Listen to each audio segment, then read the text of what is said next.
नमस्कार दोस्तों। ऑलमोस्ट 34 साल बाद नई एजुकेशन पॉलिसी बनी है, शिक्षा पॉलिसी बनी है। कल जावड़ेकर साहब और पोखरियाल साहब ने बनाई है, मोदी की लीडरशिप के अंडर बनाई है, उनके तत्वाधान में बनाई है।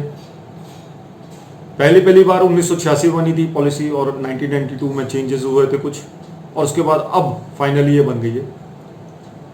इसमें जो बेसिक चेंजेस हुए हैं वो ऑलमोस्ट लाइक विदेशी पद्धति पर आधारित है। चीज़ों को बहुत प्रैक्टिकल किया गया है। रट्टाफिकेशन वाली जो एजुकेशन पॉलिसी है उसको थोड़ा चेंज किया गया है।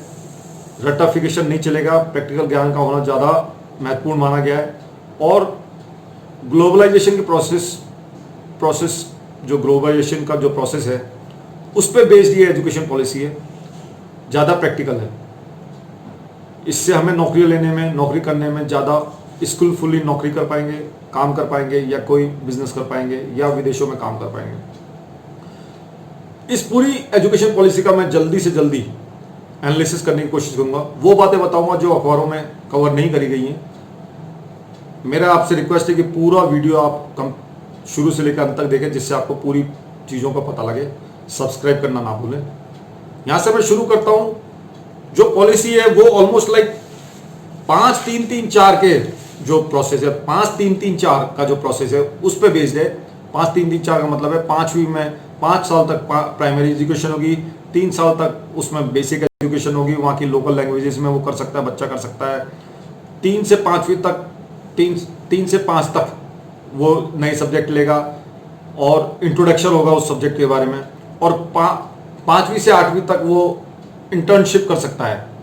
बेसिकली जो 5वीं के बाद वो इंटर्नशिप कर सकता है और स्किलफुल हो सकता है। और 8वीं से 12वीं तक उसके 4 साल जो होगा वो उसमें स्पेशलाइजेशन कर सकता है। ये पूरी एजुकेशन पॉलिसी का बेस है। अब धीरे धीरे चलते हैं इसमें क्या क्या चेंजेस हुए हैं। बहुत सारे चेंजेस हुए हैं।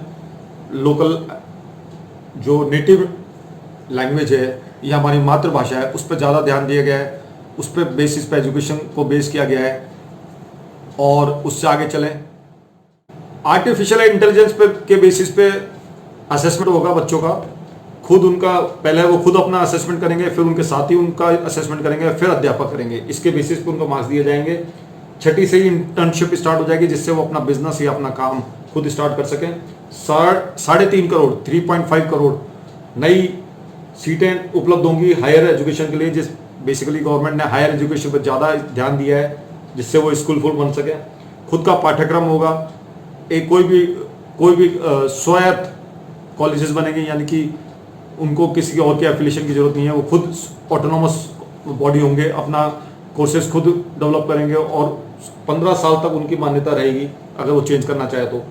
बीएड कॉलेज बंद हो जाएंगे और इन्हीं नॉर्मल कॉलेजेस में 4 साल का कोर्स होगा। बीएड अब 2 साल, पहले 1 साल की थी, फिर 2 साल की हुई, और अब ये 4 साल का पूरा कोर्स रहेगा।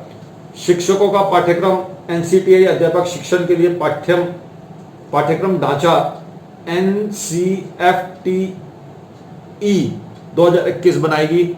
और इसके अलावा विदेशी यूनिवर्सिटीज भी एस्टेब्लिश होंगी, जिनका अच्छा नाम है, वो अपने कॉलेजेस यहाँ पे खोलेंगी। यहाँ से हम शुरू करते हैं। अब एक हायर एजुकेशन इंस्टीट्यूशंस का एक ही रेगुलेटर होगा। सिर्फ मेडिकल एजुकेशन और लीगल एजुकेशन इसमें से छोड़ जाएगी और बाकी सबका एक ही रेगुलेटर रहेगा। Multiple entry and exit options होगा, जिसमें 1 साल का डिप्लोमा होगा, 2 साल का डिप्लोमा होगा, 3 साल की डिग्री होगी और 4 साल में, चौथे साल में 3 साल अगर आपने कर लिए तो आप अगर नौकरी पे लग गए तो आपको डिग्री मिल जाएगी। और चौथे साल का अगर आप कर लिया उसके बाद आप डायरेक्ट पीएचडी के लिए अप्लाई कर सकते हैं और आगे जा सकते हैं। मदर टंग में सारी रीजनल लैंग्वेजेस में इनिशियल क्लासेस होगी और इंग्लिश एक सेपरेट, एक लैंग्वेज की तरह, एक सब्जेक्ट की तरह पढ़ाया जाएगा। रिपोर्ट कार्ड कॉम्प्रिहेंसिव होंगे, बहुत बड़े होंगे, पूरी तरह से उसमें समझाया जाएगा। कॉमन एंट्रेंस एग्जाम्स होंगे, common entrance exam universities level पे, और हायर एजुकेशन सीट्स के लिए, बड़े बड़े इंस्टीट्यूशंस के लिए कॉमन एंट्रेंस एग्जाम्स हुआ करेंगे। होलिस्टिक अप्रोच, मतलब होलिस्टिक अप्रोच अपने आप में सब कुछ संपन्न करने वाला, ऐसी होलिस्टिक अप्रोच एजुकेशन में लाने की कोशिश करी गई है। मल्टीपल डिसिप्लिनरी एजुकेशन होगी, जिसमें कई तरह की, यानी कि आप फिजिक्स के साथ हिस्ट्री भी ले सकते हैं, ज्योग्राफी भी ले सकते हैं। और guided academic administrative and financial autonomy of students, basically आपको ऑटोनोमस ऑटोनोमस बॉडीज की तरफ, ऑटोनॉमी की तरफ, एजुकेशन को ऑटोनॉमी की तरफ इसको ज़्यादा पुश किया जा रहा है इस एजुकेशन पॉलिसी को। इससे आगे चलते हैं, कॉलेजेस को ऑटोनोमस बनाने के साथ साथ फाइनेंशियल ऑटोनॉमी भी दी जाएगी। NETF national education technology forum, NETF का गठन होगा जिसमें वर्चुअल लैब्स स्थापित की जाएंगी और लॉजिकल स्ट्रक्चर जो करिकुलम का है वो रिजिडनेस उसमें नहीं रहेगी। आप फिजिक्स के साथ हिस्ट्री भी ले सकते हैं, फिजिक्स के साथ संगीत भी ले सकते हैं। इस तरह की रिजिडनेस जो है वो बेसिकली खत्म कर दी जाएगी। परख जो है नेशनल असेसमेंट सेंटर जो है परख, इसका भी स्थापना होगी, इसका भी गठन होगा। 2020 में जो enrolment ratio in higher education में वो 26.3% जो 2018 में रहा है वो 50% 2035 तक कर देने का प्लान है। इसके अलावा स्कूल कॉम्प्लेक्सेस को एडल्ट एजुकेशन कोर्सेज में भी यूज किया जाएगा, यानी कि स्कूल बिल्डिंग्स को पर्टिकुलरली पूरी अच्छी तरह से उसका यूटिलाइजेशन होगा। वोकेशनल स्टडीज पर ज्यादा महत्व होगा स्कूल लेवल पे और NIOS का हाई क्वालिटी मॉडल बनेंगे इंडियन साइन लैंग्वेज को डेवलप करने के लिए।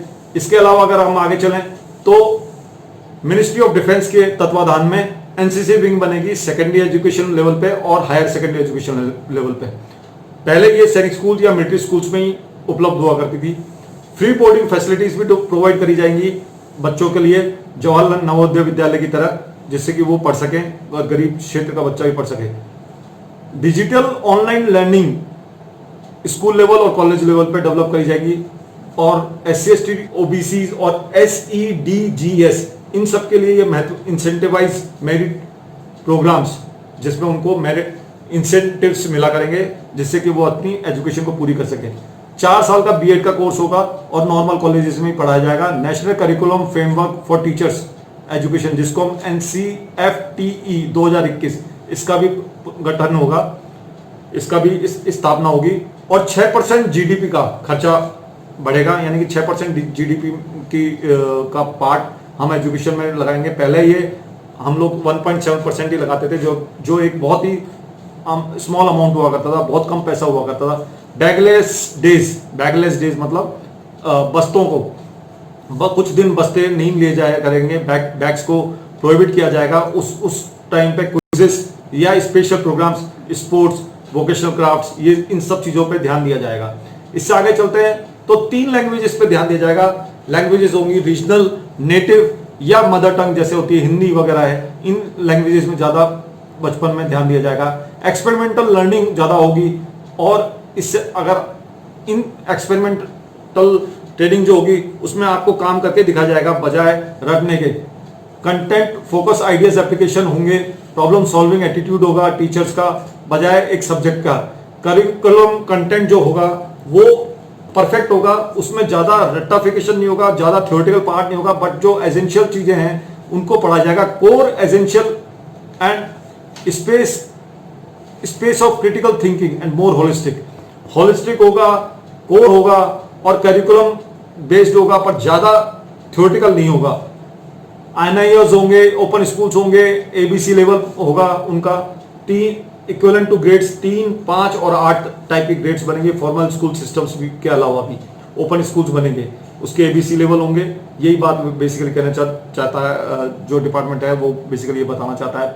न्यूट्रिशन और हेल्थ कार्ड्स, ये न्यूट्रिशन और हेल्थ कार्ड्स बनेंगे। बच्चों का पूरा फिजिकल चेकअप हुआ करेगा, हेल्थ चेकअप्स हुआ करेंगे स्कूल्स में और उनकी शरीर का ध्यान रखा जाएगा, उनके हेल्थ का भी ध्यान रखा जाएगा।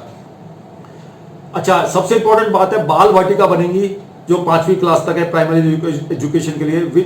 उसके लिए ECCE क्वालिफाइड टीचर को अपॉइंट किया जाएगा, उस बेसिस के टीचर्स को अपॉइंट किया जाएगा। ऐसे ही नॉर्मल कोई आदमी को नहीं रखा जाएगा। इस कोडिंग के जो कोर्सेज हैं वो 6ठी से स्टार्ट होंगे। कोडिंग एक बहुत महत्वपूर्ण लैंग्वेज होगी जो जल्दी से जल्दी क्लासेस स्टार्ट कराई जाएंगी। चाइना ऑलरेडी इस पर वर्क कर रहा है तो हम लोगों ने भी स्टार्ट कर दिया है। 6ठी से कोडिंग की भाषा सिखाई जाएगी। Indian institute of translation and interpretation IITI का गठन होगा। संस्कृत भाषा और अदर इंडियन लैंग्वेजेस को ज्यादा इंपॉर्टेंस मिलेगी।